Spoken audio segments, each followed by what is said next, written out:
आशा करता हूं आप सब बहुत अच्छे होंगे। मेरा नाम है सिद्धांत अग्निहोत्री। स्टडी लॉस पे आपका बहुत बहुत स्वागत है। तबीयत थोड़ी सही नहीं है और आप सबको रक्षाबंधन की बहुत बहुत शुभकामनाएं। ओके, तो हम बात करेंगे आज राजू श्रीवास्तव की। ये जिम कर रहे थे और एकदम से ट्रेडमिल पे दौड़ रहे थे और एकदम से ये नीचे गिर गए और इनको एम्स में भर्ती कराया गया और अभी शायद इनके हालात अच्छे नहीं है, मतलब क्रिटिकल कंडीशन है। हम यही उम्मीद करेंगे कि जल्द से जल्द राजू श्रीवास्तव जो है वो ठीक हो जाए, रिकवरी हो जाए, जल्द से जल्द वो हो जाए। तो अब फिर से एक सवाल उठने लगा कि क्या जो वर्कआउट है, जो प्रोटीन्स हम लेते हैं, वे प्रोटीन स्पेशली, क्या वो खतरनाक है हमारे लिए? हमने देखा पुनीत राजकुमार 2 घंटे उन्होंने वर्कआउट किया था जब उनको हार्ट अटैक आया था। पुनीत राजकुमार बहुत बहुत बहुत बड़े एक्टर, साउथ के सुपरस्टार, करोड़ों की फैन फॉलोइंग, बॉम्बे हे लुटेटे। तो हुआ क्या था कि जब उनको हार्ट अटैक आया था पिछले साल, मतलब इसी साल नहीं, पिछले साल, तो उससे पहले 2 घंटा उन्होंने एक्सरसाइज की थी। वो फिटनेस फ्रीक थे, फिटनेस के शौकीन थे। भाई एक्टर्स को तो वैसे भी होना पड़ता है। और एकदम से उनको सीने में दर्द हुआ, फिर इनको हॉस्पिटल ले जाया गया, लेकिन बीच में इनको हार्ट अटैक आ गया। Same with Siddharth Shukla. और ऐसे अभी को कौन एक्टर थे, भाभी जी घर पर है कि एक एक्टर थे, उनके साथ भी ऐसे ही हुआ था। तो एक बहुत बड़ा सवाल ये उठता है कि क्या वाकई में हार्ट अटैक जो आता है वो वर्कआउट से आता है? हम बात करेंगे इसकी, लेकिन उससे पहले दोस्तों हमारी आजादी सुपर सेल शुरू हो गई है। अब देखो, आप कोर्स को अवेल कर लो क्योंकि 15 अगस्त तक ये सेल शुरू है। सारे कोर्सेज पे 25% ऑफ है, आपको बता दूं। तो हम भी आजादी का अमृत महोत्सव मना रहे हैं। याद रखिएगा कि 15 अगस्त के बाद ये सेल बंद हो जाएगी और सारे डिस्काउंट खत्म हो जाएंगे। तो 15 अगस्त तक जितने भी कोर्सेज आपको लेने हैं, जो भी कोर्सेज आपको लेने, ले लीजिए। और अब सेल आने भी नहीं वाली काफी वक्त तक, तो इसीलिए मैं बोल रहा हूं। ओके, तो चलिए जानते हैं। सबसे पहले तो क्या वर्कआउट, द फर्स्ट थिंग, क्या वर्कआउट हार्ट अटैक, इसको मैं कई बार कर चुका हूं। हार्ट अटैक पे मैंने लेक्चर किया हुआ है, आई बटन और डिस्क्रिप्शन बॉक्स में लिंक दे रहा हूं, देख लीजिएगा। 3-4 लेक्चर किए, अब उस पर फिलहाल नहीं जाएंगे। तो क्या workout increases heart attack? The answer is no. गलत है, ये गलत है। इनफैक्ट अगर आप वर्कआउट नहीं करते हैं तो आप 50% तक आपको खतरा है हार्ट अटैक का। डॉक्टर देवी शेट्टी बोलते हैं कि being an Indian increases the risk of heart attack. आपने बिल्कुल सही पहचाना। हम भारतीय जो है वो हार्ट अटैक हमको ज्यादा होने के चांसेस होते हैं यूरोपियन से, अमेरिकन से अगर आप कंपेयर करो, 3 गुना ज्यादा। 1990 से लेकर 2020 तक 30 साल में हार्ट अटैक दुगने हो गए हैं। 45 लाख के करीब, पहले 20 लाख था, 45 लाख के करीब हार्ट अटैक्स आते हैं। ठीक है, तो केसेस दुगने हो गए हैं। तो यहां पे 5-6 डॉक्टर से बात की गई, तो उन्होंने, देखिए मैं कंक्लूजन बताऊंगा आपको। तो जैसे देवी शेट्टी ने बोला तो कि देखिए 40 साल के बाद आपको हार्ट अटैक का रिस्क वैसे भी बढ़ जाता है। तो वर्कआउट कर रहे हैं, कुछ भी कर रहे हैं, तो एंजियोग्राम और ईसीजी ये करवा लें। ठीक है, ये बहुत ज्यादा जरूरी होता है ताकि आपके दिल की जो स्थिति है वो पता लग जाए। वो 10 से 20 साल का एक अच्छा प्रेडिक्शन दे देते कि आपके दिल की स्थिति क्या होगी। तो फिर ये क्यों बोला जा रहा है कि अगर वर्कआउट जो है वो हार्ट अटैक का रिस्क नहीं बढ़ाते हैं, तो वर्कआउट से क्यों कहा जा रहा है? जो वर्कआउट कर उन्हीं के साथ क्यों हो रहा है? द थिंग इज, एक रिपोर्ट में, एक रिसर्च में पता चला कि हाई इंटेंसिटी वर्कआउट जो होता है वो आपको प्रॉब्लम में डाल सकते हैं और एक्सेसिव वर्कआउट वो आपको प्रॉब्लम में डाल सकते हैं। आपको वर्कआउट करना बहुत ज्यादा जरूरी है। इनफैक्ट वर्कआउट करने से आपका हार्ट अटैक का रिस्क कम होगा। अगर आप एक्सरसाइज नहीं कर रहे हो तो आप रिस्क पे हो। वर्कआउट करना बहुत ज्यादा जरूरी है, लेकिन जितना है उतना ही करें। अपनी बॉडी को समझें। अगर मान लो कि आप 30 किलो वेट उठा सकते हो तो आप 60 किलो नहीं उठाओगे, या 35 किलो, 40 किलो नहीं उठाओगे। आपकी बॉडी की जितनी क्षमता है आप उसी हिसाब से काम करोगे, पहली बात। दूसरी बात, एक्सेसिव वर्कआउट से बचना है। यह मना किया जाता है कि हाई इंटेंसिटी वर्कआउट जो बहुत ज्यादा कर लेते हैं, एक्सेसिव वर्कआउट जो बहुत ज्यादा होता है वो आपको दिक्कत कर सकता है। ठीक है, तो जितना जरूरत है अपनी बॉडी को समझे, उतना ही वर्कआउट करें। दूसरा पॉइंट क्या है?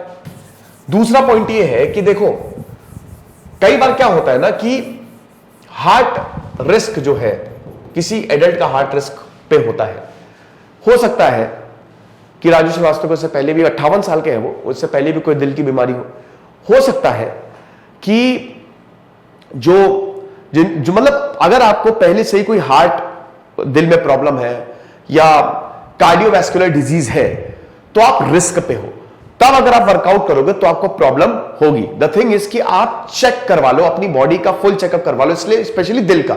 अगर आपको सिम्टम्स आते हैं तो छाती आती में दर्द होता है तो बहुत जल्दी सांस फूलने लगती है तो एक बार आप चेकअप करवा लो। भाई देखो सिंपल सी बात है कि अगर मुझे डायबिटीज है और मुझे पता नहीं है और मैं जबरदस्त मीठा खाए पड़ा हूं तो मुझे प्रॉब्लम नहीं होगी प्रॉब्लम। तो अगर आपको ऑलरेडी हार्ट डिजीज है तो इट्स नॉट अबाउट वर्कआउट। अगर आप कुछ भी कर रहे हो, जैसे मेरा एक दोस्त था, उसके दिल में छेद था तो वो खाना भी खाता था ना, थक जाता था वो। तो ये दिक्कत है कि कुछ भी कर रहे हो, if you are doing anything, सीढ़ियां चढ़ रहे हो, वॉक कर रहे हो, तो आपको प्रॉब्लम होगी ही होगी। तो चेक करवा लो अच्छे से, ठीक है। तीसरा, आपकी लाइफस्टाइल कैसी है। सबसे बड़ा फैक्टर ये है, जैसे डॉक्टर साहब ये बोलते हैं कि देखो लाइफस्टाइल सबसे ज्यादा इंपॉर्टेंट है। फर्क नहीं पड़ता कि आप कितने घंटे वर्कआउट कर रहे हो, आप बाहर से कैसे दिख रहे हो। आप सिगरेट पीते हो, आप भयानक शराब पीते हो, आप जंक फूड खाते हो, आप फैट सैचुरेटेड फैट्स लेते हो, मतलब आपकी जो लाइफस्टाइल, आपको नींद सही नहीं आती है, आपको और मतलब इस वजह से दिक्कतें हैं, डिप्रेशन है, फैमिली हिस्ट्री है, अगर मान लीजिए फैमिली हिस्ट्री में भी, मतलब अगर आपके परिवार में भी किसी को डायबिटीज है या किसी को हार्ट अटैक आया है, कार्डियोवैस्कुलर डिजीज है, ठीक है, तो आप रिस्क पे हो। तो लाइफस्टाइल सबसे पहले आपको चेंज करनी पड़ेगी। अगर आप अपनी लाइफस्टाइल चेंज नहीं करोगे तो आप रिस्क पे हो, समझ लो, हार्ट अटैक के। तो इसीलिए it's not about workout. Workout आप करिए, वर्कआउट नहीं करोगे।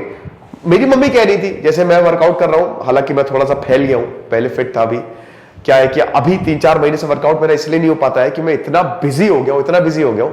हालांकि 3 हफ्ते पहले से मैंने वर्कआउट दोबारा से शुरू किया है, अपनी डाइट कंट्रोल किया मैंने।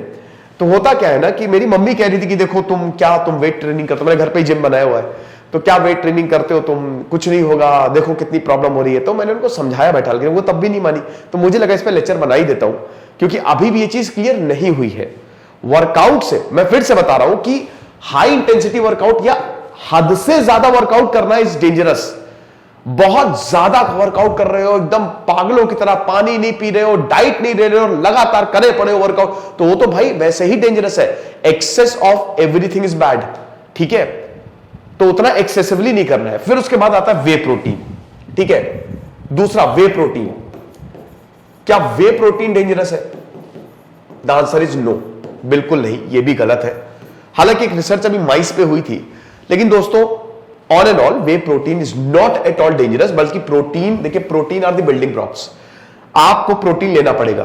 प्रोटीन डाइट, अगर आप वेट रिड्यूस कर रहे हैं, वेट लॉस पे है, तो आपको प्रोटीन डाइट पे शिफ्ट होना पड़ेगा। अब प्रोटीन के सोर्सेस क्या है? अंडे, एग्स, व्हाइट, फिर उसके बाद पनीर, सोया चंक्स, दाल, ये सब प्रोटीन के सोर्सेस है।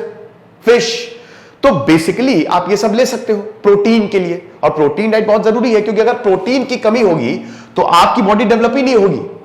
जब आप वर्कआउट करते हो ना, आपके मसल्स टूटता है, और उसको जल्दी से रिकवरी के लिए, मसल टूटेगा जब आप कुछ भी करोगे, उसके बाद जल्दी से रिकवरी के लिए आपको प्रोटीन की जरूरत पड़ती है। अब देखिए, ये प्रोटीन आप लेंगे, लेकिन ये प्रोटीन जो आपकी सिस्टम है उसमें थोड़ा टाइम लेते हैं डिसॉल्व होने में, क्योंकि ये प्योर फॉर्म में नहीं है।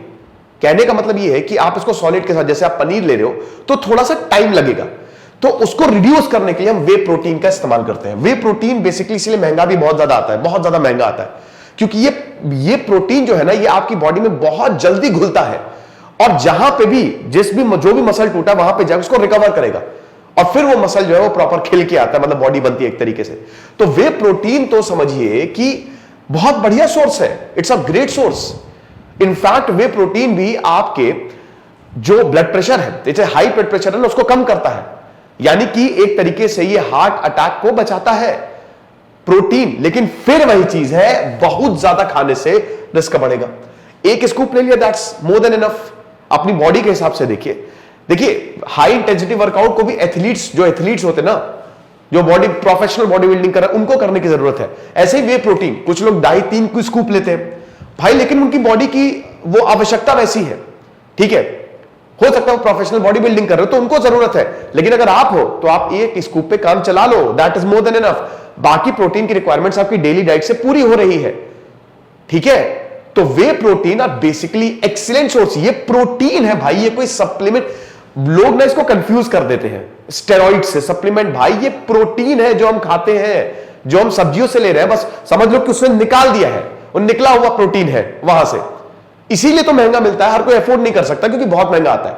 1 किलो का जो अच्छा प्रोटीन आएगा वो 1500-2000 के करीब आएगा, ठीक है। तो ये आपकी बॉडी में जल्दी घुलता है, लेकिन फिर से वही बोल रहा हूं कि बहुत ज्यादा प्रोटीन लेंगे तो प्रॉब्लम हो जाएगी, बहुत ज्यादा। आपकी बॉडी को कितनी रिक्वायरमेंट है, बेसिकली आपको अपने शरीर को समझना है। आपकी बॉडी को प्रोटीन की कितनी रिक्वायरमेंट है, वर्कआउट की कितनी रिक्वायरमेंट है, इनफैक्ट खाने की कितनी रिक्वायरमेंट है। 3 रोटी खा सकते हो, 5-6 रोटी मत खाओ। हम ओवर ईटिंग करते हैं, वो भी डेंजरस है, उससे भी हार्ट अटैक का रिस्क बढ़ता है, आपको पता है। हम ओवर ईटिंग करते हैं, खाना खा लिया, अरे चलो आइसक्रीम भैया, चलो ये भी खा ले। शादी में देखिए 3-4 नान चावल, फिर आइसक्रीम, फिर रसगुल्ले, फिर 1-2 बार हो गया। तो ये चीज को हमको कंट्रोल करना पड़ेगा, हमको अवेयर रहना। आपकी बॉडी बहुत इंटेलिजेंट है, तो आपको अपनी बॉडी को समझना होगा, ओके। नॉर्मल चीजें से एकदम बैलेंस्ड तरीके से करें ना तो सब कुछ बहुत ज्यादा जरूरी है, और वर्कआउट तो बहुत ही ज्यादा जरूरी है। वर्कआउट करिए, एरोबिक्स करिए, ठीक है, ताकि फिट रह सके आप। वॉक पे जाइए, साइकिल चलाइए, ट्रेडमिल पे जाइए, लेकिन हां 40 साल से जो ऊपर है वो एक बार अपना हार्ट चेकअप जरूर करा लें, ठीक है, कि भैया ठीक है कि नहीं, सब कुछ बढ़िया चल रहा है कि नहीं, उस हिसाब से फिर डिसीजन ले। तो अगर ऐसे चलेंगे इंटेलिजेंट तरीके से तो कुछ नहीं होगा। बाकी देखिए वर्कआउट करना ये सब पहले रिसर्च कर ले, ठीक है, पहले डॉक्टर से भी बात कर ले, और जैसे मैं बता रहा हूं इस तरीके के थोड़े लेक्चर्स देख ले तो आपको डाउट्स क्लियर होंगे, किसी पे कहने पे मत जाइए। और एक और चीज, जैसे आजकल क्या होता है ना कि बहुत लोग, भाई तुम्हारी डाइट क्या है, तुम्हारी डाइट क्या है, तुम्हारा वेट कैसे कम हुआ। जैसे अभी पता नहीं अजीब व गरीब कि खाना ही छोड़ दो, कीटो डाइट एक आ गई है, खाना ही छोड़ दो, मतलब एकदम, भाई यार ऐसा नहीं करो। आप खाओ, जितना खा रहे हो उससे ज्यादा कैलोरीज बर्न कर लो। खाओ, हेल्दी खाओ, फल खाओ, सैलेड खाओ, पनीर खाओ, ठीक है, अंडे खाओ, तो दाल खाओ, रोटी खाओ, कोई दिक्कत नहीं है, खाओ।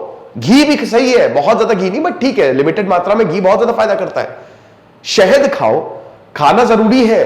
आजकल अजीब गरीब डाइट आ गए हैं भाई, ये वेस्टर्न है, ये वेस्ट के लिए है, वेस्टर्न हिसाब से। हमारे हिसाब से भाई देखो बेस्ट आयुर्वेदिक डाइट रहती है, सबसे बेस्ट, लेकिन उसको फॉलो करना थोड़ा मुश्किल होता है। तो बेस्ट ये कि आप जितना पौष्टिक खाना खा सके, जितना न्यूट्रिशियस फूड खा सके, उस पर ज्यादा जाइए। जो आपके फैट को बहुत ज्यादा बढ़ाता हो उसको कम कर दीजिए, और प्रॉपर वर्कआउट करिए।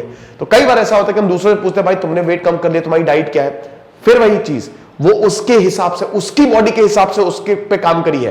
हो सकता है आपकी बॉडी के हिसाब से आप पे काम ना करे, तो अपनी बॉडी को समझना बहुत ज्यादा जरूरी होता है। अगर आप चाहते हैं कि मैं इस तरीके के और लेक्चर्स लेके आऊं, फिटनेस पे लेक्चर्स लेकर, तो मुझे कमेंट बॉक्स में जरूर बताइएगा। बाकी हमारी सेल शुरू है भाई, वही है कि 15 अगस्त के बाद जितने भी डिस्काउंट है वो खत्म हो जाएंगे, जरूर अवेल करो। Thank you so much.